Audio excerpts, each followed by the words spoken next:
Sixers. 10, 9, 8, 76ers. Alright guys, welcome back to part 2 of my assessment of the 76ers coaching options. This is UK 76ers. My name is Ben Glasspool. You can follow me on Twitter at UK 76ers. Don't forget to like, share and subscribe. For those of you who are tuned into part 1 and then perhaps wondering why am I still wearing the same clothes the day after, I'm filming these back to back. I'm not an unhygienic weirdo. Just had to get that out of the way. So without further ado, let's get straight back into things, starting off with Ime Udoka. So Udoka has been assistant at the Sixers since the start of the 1920 season, and the feeling seems to be that if we were to replace Brown with someone that is already part of the Sixers organization and part of the coaching staff, it'd be Udoka who'd get the job. But is he ready to be a head coach? That's the question on everyone's lips. Well, we just don't know. We don't know. The only people close to Udoka and close to the organization will know this. Giving Udoka the reins, therefore, to the Sixers squad at what feels like a critical juncture for the team would be a huge risk. If it doesn't pay off, it'll undoubtedly have disastrous consequences for the side. And if that means stars get traded away, we have to blow things up, do something massively drastic and crazy, that could be a consequence of making the wrong appointment, not just of Udoka, but of anyone. But what do we know about Udoka? Well, prior to coming to the Sixers, he was assistant at the Spurs for 7 years, just like our good friend Brett Brown, and he learned from one of the greatest coaches of all time in Greg Popovich. Now, I said in my previous video, well, Brett Brown learned from Popovich, and that didn't work out brilliantly, and it doesn't mean you're just instantly going to become the same coach. You don't just emulate whoever you coach, and you don't follow them and copy them to a T.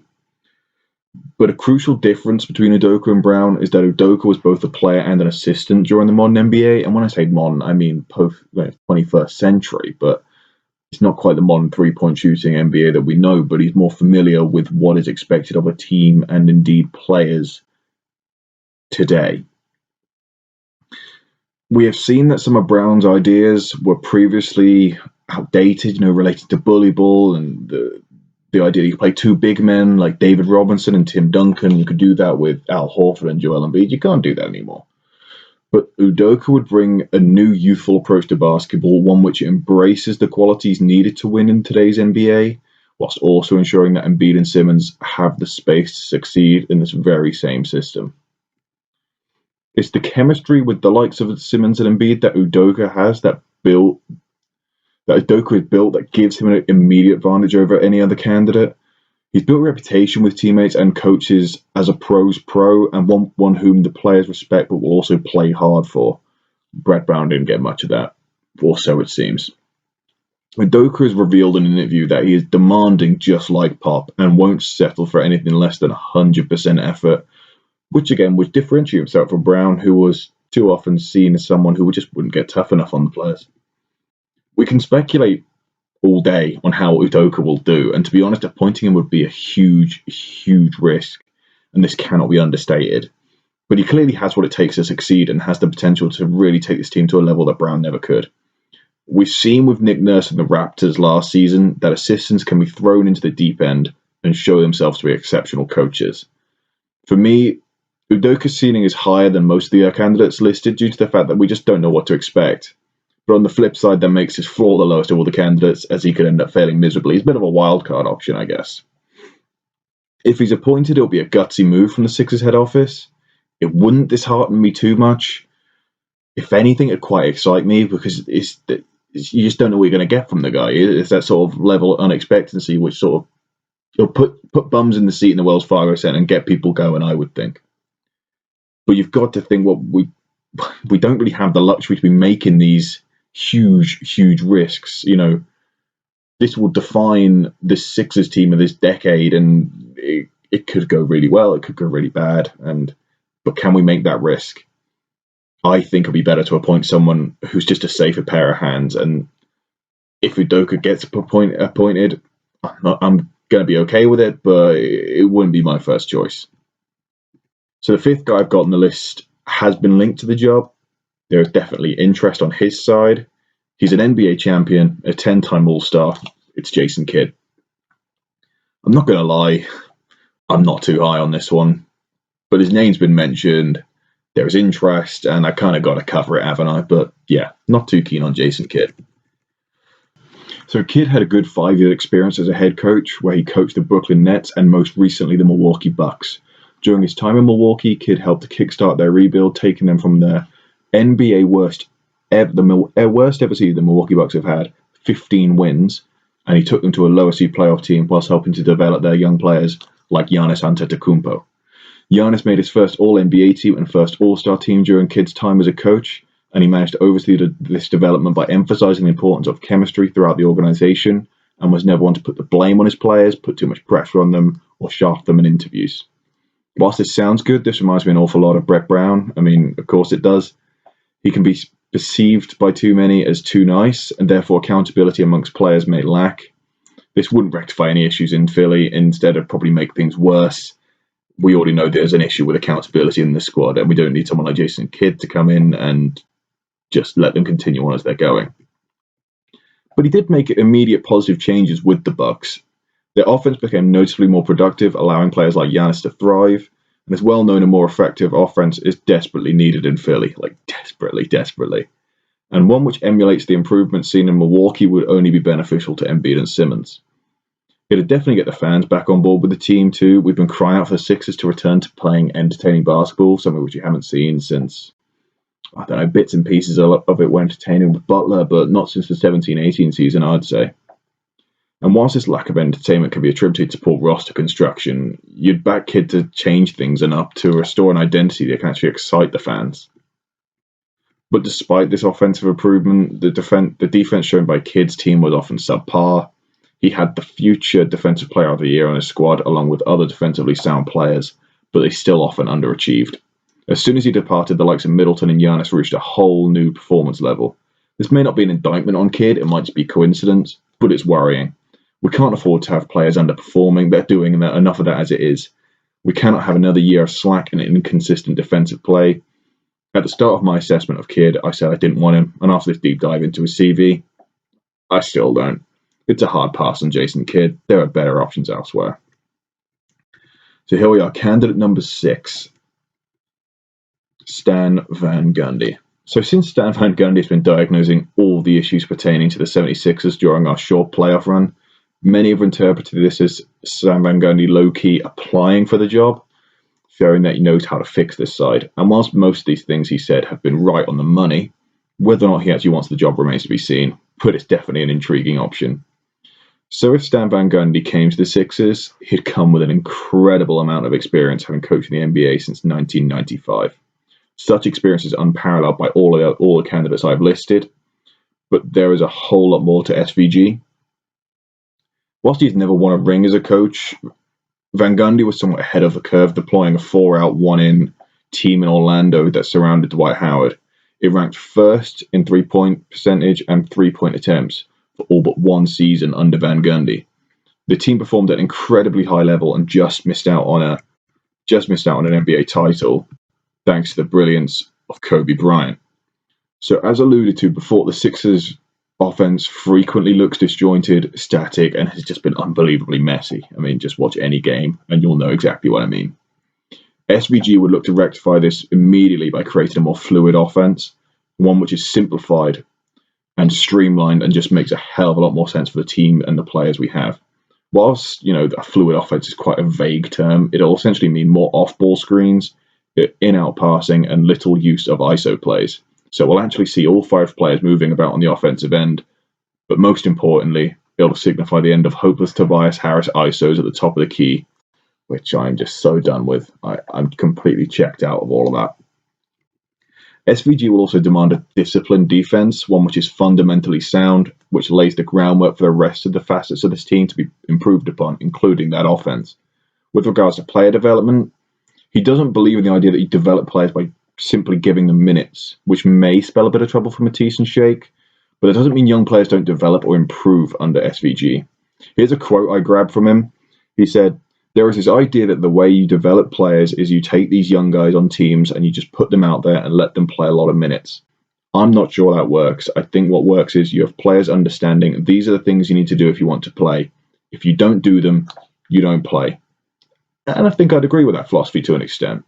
And it's worked. Stan Van Gundy has worked and developed Dwight Howard, Dwayne Wade, JJ Redick, Jameer Nelson, And this isn't all. Dr. Dwayne Wade didn't become Dwayne Wade solely because of Van Gundy, but he was a factor. He helped pave the way for Dwayne Wade to become Dwayne Wade. And that only bodes well for this young Sixers team. In Orlando, the team was built around Howard, as I briefly mentioned. There were no other stars on this team. None. He was just surrounded by players who fit the system well.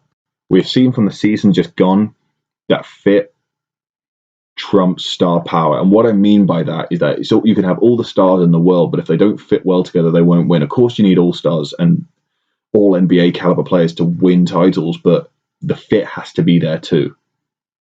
Howard simply just had shooters around him. He'd dominate in the paint, and he'd have shooters around him, just like what Embiid does. The theory is Van Gundy could do the same thing with Embiid and Simmons. It would then be up to the front office to find the correct sort of supporting pieces. Whether they do that remains to be seen, but that would be the idea at least. These pieces can be of huge importance if the Sixers recruit sensibly. In Orlando, Hedo Turkoglu improved greatly under Van Gundy, allowing him to snatch the Most Improved Player award in 2008. His three-point percentage went up to 40% on 5 attempts a game, whilst his points per game went up by 6 points.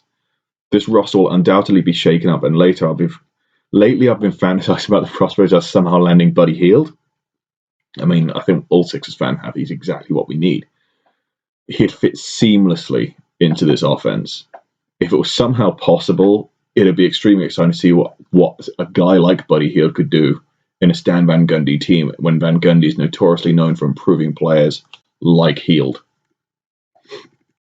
So that's Stan Van Gundy. That's the positives, at least. He's shown he knows how to play an effective brand of basketball that'd tailor perfectly to the Sixers from his time with the Magic. He's worked closely with the likes of Pat Riley, and one would hope he'd bring a Riley-esque culture to this poorly performing organization from top to bottom. But why are people still so unsure on the guy? There must be a reason, and there are. Well, whilst his time in Orlando and Magic and with the Orlando Magic and in Miami were largely successful, this wasn't the case in Detroit. His Pistons teams were prone to stagnation and predictability, just like Brett Brown. He failed to coach more directly, be a stronger influence on his players, and deal better with egos. You just need to look at how when Dwight Howard left the Magic to see how Van Gundy sort of struggled to deal with egos of this magnitude, and we've got Joel Embiid in there who's got one of the biggest egos in the NBA. But mainly the issue was he needed to be more flexible and adaptable. His system may be effective, but it's easy to figure out. It's just one guy in the paint and shooters. And we've seen it with Milwaukee against Miami now. This can easily be defended against, especially in the playoffs when you have competent head coaches who will figure you out like that. I take him over many of the other candidates because I'm not sure what you guys, I think it's just such an intriguing option. I'm so curious to see what Stan Van Gundy Sixers team would look like. But it very much depends on the moves the front office make. And you can never bank on this front office. So here we are, the final candidate. If you've stuck around this long, you'll know I'm yet to reveal my first choice as the next Sixers head coach. Well, here you have it. I'm not going to keep on edge any longer. I've saved the best till last. The person I want to be the next Sixers head coach is someone who's been mentioned a few times here and there, but he's slipped under the radar a lot. This person, of course, Dave Joerger. So let's talk about him. I think many would say he's perhaps a coach that'll get you into the playoffs but won't get you much further. But the truth is he hasn't really been given the tools yet to disprove this, and I feel fully confident that he's still got a lot more to give. You know, there's so much untapped potential in Joerger. He's been successful everywhere he's gone. He's won championships in both the IBA and the CBA, which is sort of like the lesser sort of leagues, but you've got to start somewhere, right? From there, he became the assistant at the Memphis Grizzlies, and during his time as an assistant, he became responsible for defensive coordination, resulting in the Grizz going from 21st in defensive rating in 2008 and 9 to second by 2012 and 13, helping to usher in the grit and grind era of Grizzlies basketball. A team that became known for its high pressure on the ball and the inside-out offense, which led them to become the highest scoring team in the paint, which is a promising sign for Embiid and Simmons, who obviously score a large chunk of their points in the paint. He went on to become head coach in Memphis, where they largely overachieved but were still hugely competitive, which was extremely hard to do for such a small market team. He managed to take OKC to 7 games despite the presence of KD, Russ, and Harden. And after a few more playoff appearances, he was eventually let go and snapped up almost immediately by the Kings. Like with the Grizzlies, Jaeger showed he could do a lot with very little with the Kings. He led them to their best record since 2006 and narrowly missed out on the playoffs. He did all of this without a recognized all-star, which in the West, as we all know, it's stacked. This is no mean feat.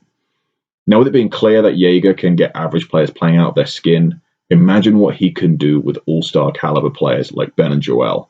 Imagine what he could do with players who can defend at an all-defense level. It'd just be wow. I mean, just when you look at what he did with Memphis, whilst they had good defenders, they had Marc Gasol, Zach Randolph, etc. We just have a defender in Ben Simmons and wing players like Josh Richardson and Matisse who can take it to the next level, and Jaeger could really get a song out of them. So he's known for having elite defensive systems, as I obviously just said, but what can he do on the other end? Well, he may not be as proficient as other candidates listed on the offensive end, but he's adaptable and can work with just about anything. In Memphis, he had 2 big men in Gasol and Randolph, who, whilst effective, led to the Grizz having a rather slow offense, I guess, but they still won games. With the Kings, he had De'Aaron Fox, who's just one of the fastest players in the league, if not the fastest, allowing them to have one of the fastest offenses in the league. Both teams employed a completely different offensive scheme, but both ultimately became successful. If we can't make our desired moves, which it might happen, we might have to keep hold of Al Horford. God knows I don't want to, but we might have to. But if we can't make our desired moves, it's crucial that we can still make this squad competitive. If we can't get the 3-point shooters, well, we'll struggle, of course. But with Jaeger, you can feel comfortable knowing that he's shown that he can get the best out of what he's got, bring him to another level, and do so in any system that he feels is best suited to the roster he has. The ability to change things up has garnered him a lot of respect from across the NBA. Both Eric Spoelstra, and Doc Rivers revealed in a pod with Adrian Wojnarowski that they believe Jaeger is the toughest coach to plan against.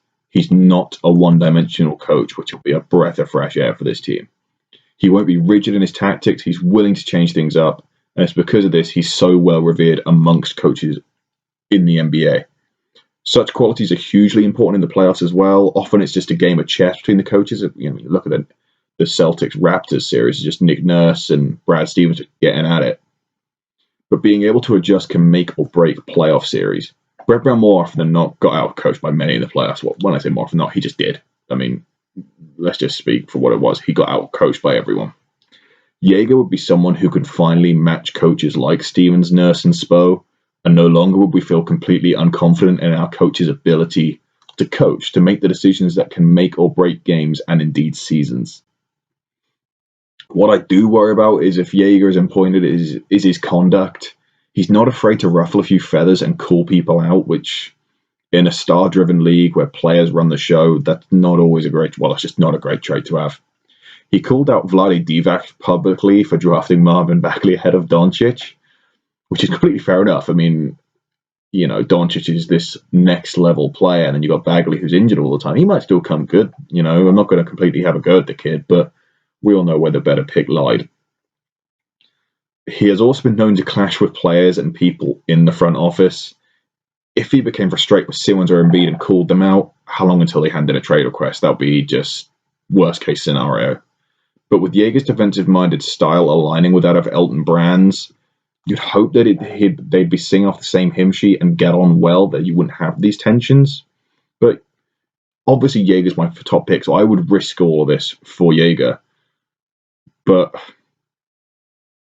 he's not Ty Lue. He's not got a championship to his name, and he's not Van Gundy, who's known to have this proficient 3-point shooting team which surrounds a big guy. But let's be real. We need to be partially rebuilding this team, not a full blown one, not a process part 2, but we need to start partially rebuilding this team before we can really challenge for a title. We're not going to challenge for a title next year unless incredible moves are made in the offseason. Like, every move has to be perfect.